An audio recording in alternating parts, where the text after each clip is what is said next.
Nagbahagi si Janine Gutierrez sa kanyang Instagram ng ilang larawan nila ng kanyang kasintahang si Jericho Rosales. Makikita sa mga larawang ito na magkasama silang nag-shoot para sa isang proyekto. Matapos ang kanilang shoot, namasyal pa sila at nag-enjoy sa kanilang oras na magkasama.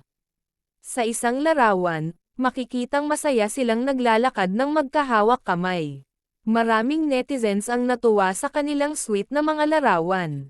Pinusuan at nilike ng maraming followers ang kanilang post sa Instagram. May mga nagsabing bagay na bagay sila at halatang masaya sa isa't isa. Ilang kaibigan nila sa industriya ang nag-iwan din ng komento ng suporta at paghanga. Hindi ito ang unang beses na nagbahagi sila ng sweet moments sa social media. Patuloy na sinusubaybayan ng kanilang fans ang kanilang masayang relasyon.